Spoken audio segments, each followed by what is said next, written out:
आजाद हिंदुस्तान जिंदाबाद। मेरे साथियों, आप सब जानते हो कि जब इस देश में नरेंद्र मोदी साहब की सरकार आ गई, इस देश के अंदर जो माइनॉरिटीज थी, चाहे वो सिख हैं, बौद्ध हैं, जैन हैं, हमारे मुसलमान भाई बहन हैं, समाज के हर वर्ग की भलाई मोदी साहब ने की। मोदी साहब जब 2014 में हमारे मुल्क के प्राइम मिनिस्टर बने, मोदी साहब ने नारा दे दिया, सबका साथ, सबका विकास और सबका विश्वास। वो हिंदू है या मुसलमान है, सिख है या ईसाई है, जैन है, पारसी है, बौद्ध है, मोदी साहब ने कहा इस देश के अंदर रहने वाला हर एक शख्स जो हिंदुस्तानी है वो आपस में भाई भाई। और जो मोदी साहब ने स्कीम्स लॉन्च की, आप देखो, प्रधानमंत्री किसान सम्मान निधि, तो कितने हमारे ऐसे सिख भाई हैं, कितने हमारे मुसलमान भाई हैं, बुद्धिस्ट हैं, जिनके सीधे खाते में 6-6 हजार रुपया प्राइम मिनिस्टर मोदी साहब की योजनाओं का सीधा उनके अकाउंट्स में आता है। साथियों, मोदी साहब ने जो गरीब परिवारों को प्रधानमंत्री उज्ज्वला योजना के तहत सिलेंडर गैस दिए, कितनी ऐसी फैमिलीज हैं हमारे मुसलमान भाई बहनों की, गुजर बकर वालों की, पहाड़ी कबीले के लोगों की, जिनको फ्री गैस के सिलेंडर कनेक्शन मिले, फ्री। कोरोना काल में मोदी साहब ने मुल्क के अंदर 80 करोड़ लोगों को फ्री राशन दिया, 135 करोड़ हिंदुस्तानियों को फ्री वैक्सीनेशन लगाई, सबके लिए लगाई। ये है मोदी सरकार। ये हर एक शख्स की सरकार है जो मोदी सरकार है। मोदी सरकार ने सबका भला किया। मोदी है तो मुमकिन है। जो माइनॉरिटीज हैं, जो हमारे देश के अंदर रहने वाले अल्पसंख्यक माइनॉरिटी कम्युनिटीज, सिख हैं, हमारे मुसलमान भाई बहन हैं, जैन हैं, बौद्ध हैं, पारसी हैं, समाज के क्रिश्चियंस हैं, समाज के हर वर्ग का ख्याल मोदी साहब ने रखा है।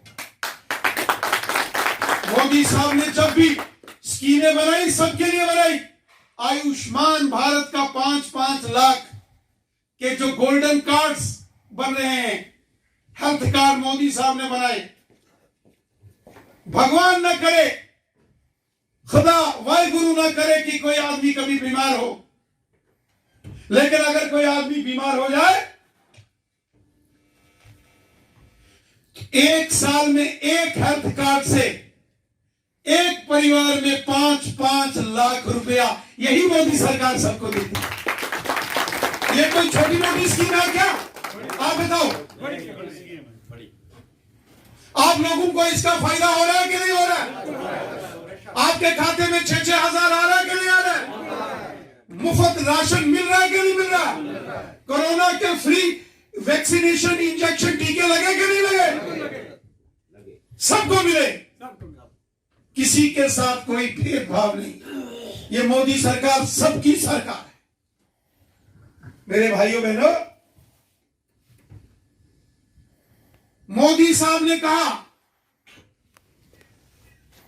आपने देखा जो हमारे सिख भाई बहन हैं, सिख भाइयों की एक लंबी डिमांड थी कि गुरु गोविंद सिंह जी महाराज जी के जो 4 साहिबजादे, उनकी कुर्बानी के ऊपर बाल दिवस होना चाहिए, चिल्ड्रंस डे।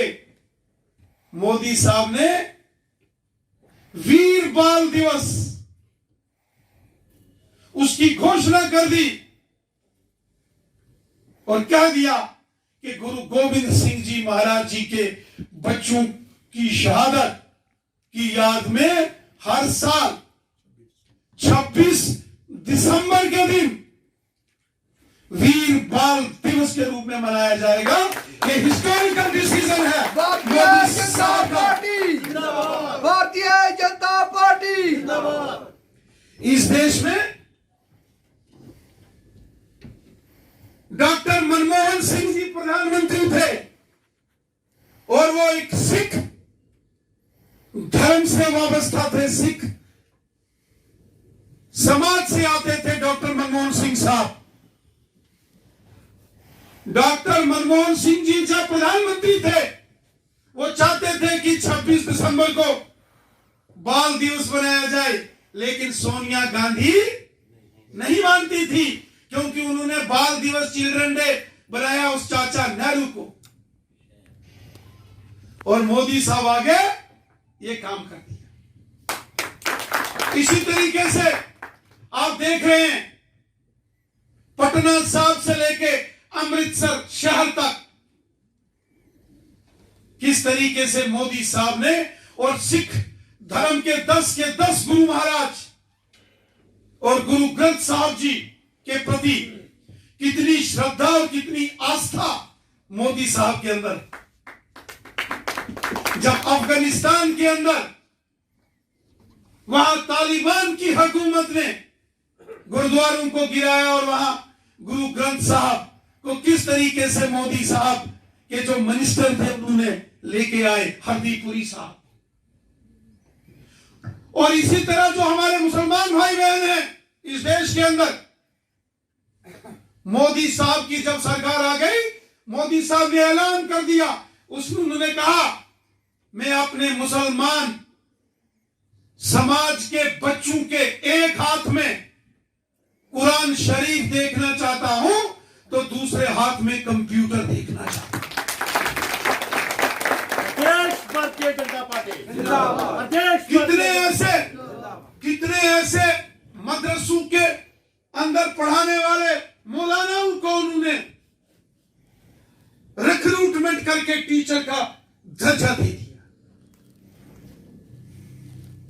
और उसके साथ साथ हर साल जो हज जाने वाले लोग हैं, स्पेशल मक्का मदीना के अंदर हिंदुस्तान की हुकूमत हज यात्रा के दौरान स्पेशल अरेंजमेंट्स वहां किए जाते हैं। और सबसे बड़ी बात मोदी साहब की, हजारों लोग हमारे जम्मू कश्मीर से शारजा जाते हैं, सऊदी अरब जाते हैं, यूनाइटेड अरब एमिरेट जाते हैं।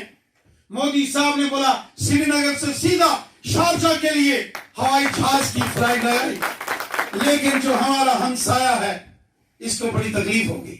इसने बोला यहां से कश्मीर के श्रीनगर से जो फ्लाइट सीधा शारजा जाती थी रोक दी गई।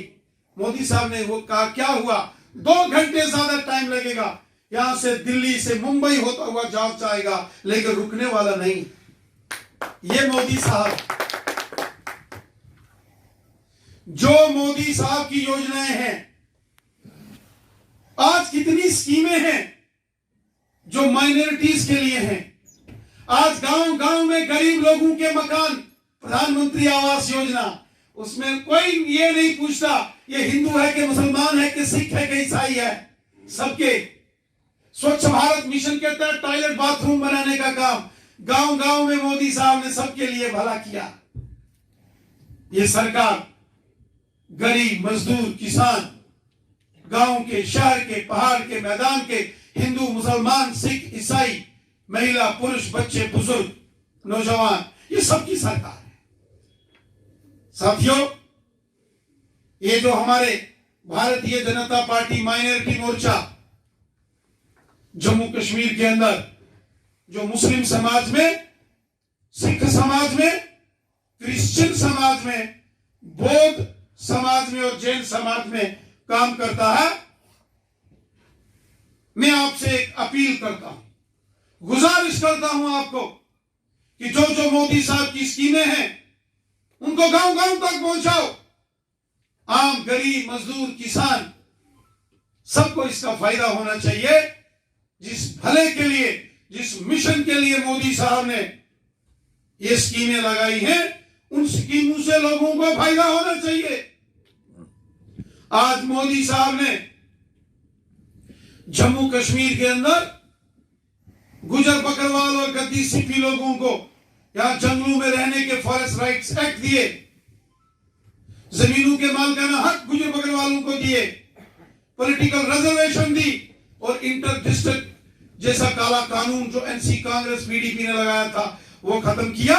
और साथ ही साथ मोदी साहब ने पहाड़ी कबीले के लोग, पहाड़ी कबीला जो जम्मू कश्मीर के अंदर 12 लाख पॉपुलेशन है और ज्यादातर लोग हमारे मुसलमान भाई बहन हैं, आज उनका भी अगर किसी ने नाम लिया, उनके साथ भी अगर इंसाफ की राह पर किसी ने कदम उठा आगे बढ़ाया है वो मोदी साहब। तो मेरी आपसे गुजारिश है, ये माइनॉरिटी मोर्चा पहाड़ी कबीले के लोगों को भी अपने साथ जोड़ो, एसटी के लोगों को भी अपने साथ जोड़ो और पूरे जम्मू कश्मीर के अंदर एक सियासी तूफान खड़ा करके रखो यार।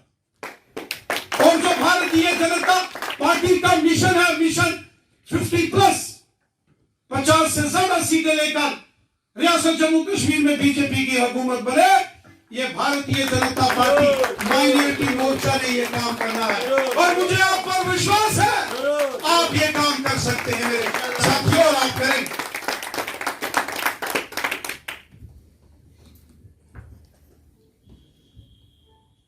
एक पुराना किसी ने शेर बोला, उठ बांध कमर क्यों डलता है, फिर देख खुदा क्या करता है। हौसले बुलंद खुद रखने पड़ेंगे, रहमत ऊपर वाले की होगी। आओ हम मिलकर इस पूरे रियासत जम्मू कश्मीर में भारतीय जनता पार्टी को मजबूत करें और जो सारे काम मैंने आपको गिनाए हैं वो करें। इतना ही कहते हुए मैं अपनी वाणी को यही विराम देता हूं। आप सबका बहुत बहुत शुक्रिया। जय हिंद, जय भारत।